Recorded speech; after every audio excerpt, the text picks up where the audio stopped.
Today, Kevin and I are going to be trying the new breakfast DiGiorno pizza. This is the cinnamon roll. It is the breakfast croissant crust. It was $6.99 at Meijer. It is cinnamon, cream sauce, cream cheese crumbles, churro pieces, and cinnamon flakes on a croissant crust. It sounds terrific. Light, flaky, buttery crust made with real cinnamon. You want to preheat your oven to 400 degrees, and you want to use a cookie sheet. So I put a piece of parchment paper on my cookie sheet. It did not tell me to do that, but I did just because I don't want to have to clean my pan. So this comes right out of their plastic packaging, which I love. Lay it on here. It says to cook it for exactly 20 minutes, and then we'll be back.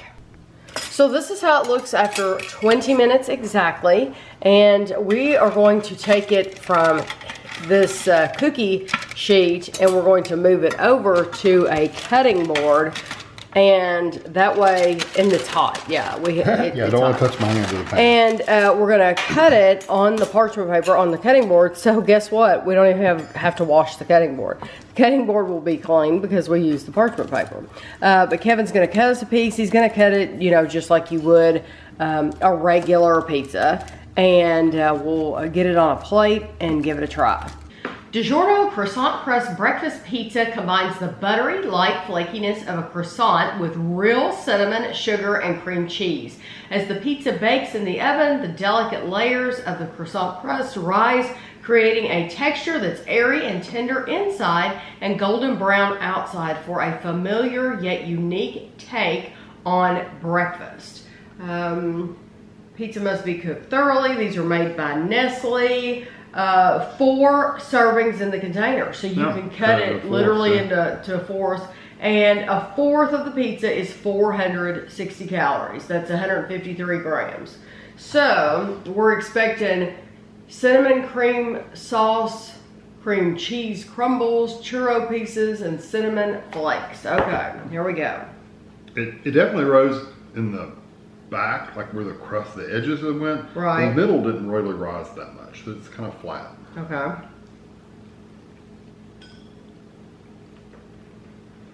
Very hot.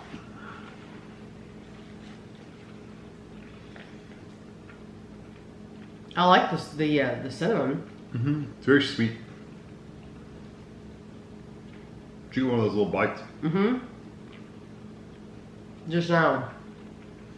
They're like crunchy on the top. They're soft underneath. Mm-hmm.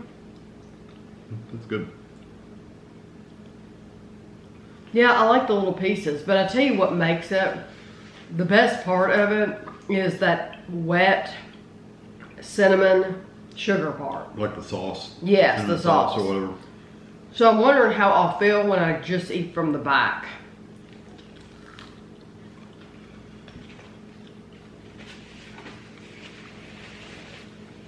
It's okay.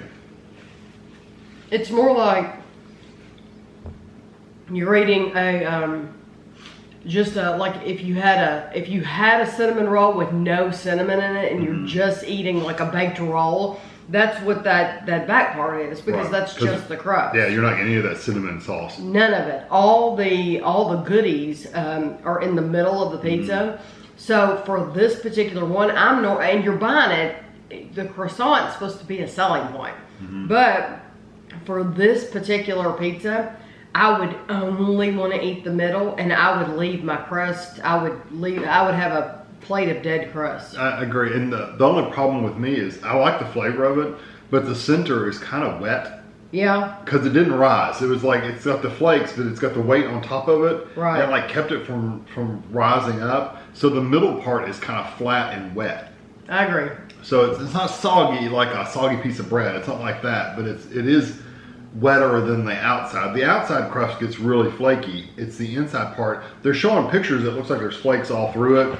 It never reaches that point because the middle never flakes out because I think it's got too much weight and moisture on top of it. Yeah, the only flaky part is around the edge. Yeah, so it doesn't make it bad necessarily. It just know that it's not really flaky and crisp on the center. It's more soft and wet.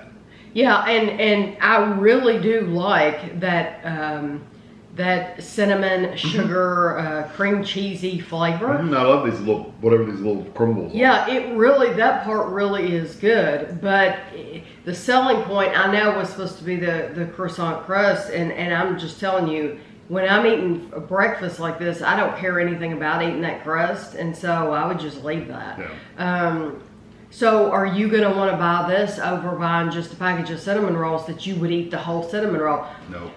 I think you'll like it if you try it, but I don't think you'll buy it again. No, I think this will be a one-time purchase, and then people will be like, well, I'd just as soon buy a package of a roll of cinnamon rolls. Yeah, like you can buy the Pillsbury. Yeah, and bake those. Bake them, yeah. Yeah, with even the though glaze and it's all that good, stuff. I just don't think it's a repurchase for me. Yeah, I agree. So, I don't know when you would choose this over a regular cinnamon roll. That's the biggest thing. Because you're heating up your oven just like you would. It's not like it's a big deal to make cinnamon rolls. Yeah, you're not saving steps. You're not getting an improved flavor necessarily. It's just I don't know why you choose this over. And normally with cinnamon rolls, you're getting like a tube of that white frosting. To get the and glaze. I think you're getting more if you like that glaze the best, like I do. I think you're getting more of that sweet flavor in cinnamon rolls than you are with this pizza. Yeah. I think it's worth trying, but I agree. I don't think it's going to be a repurchase. It won't be a repurchase, no. So I hope you enjoyed the video, and thanks for watching.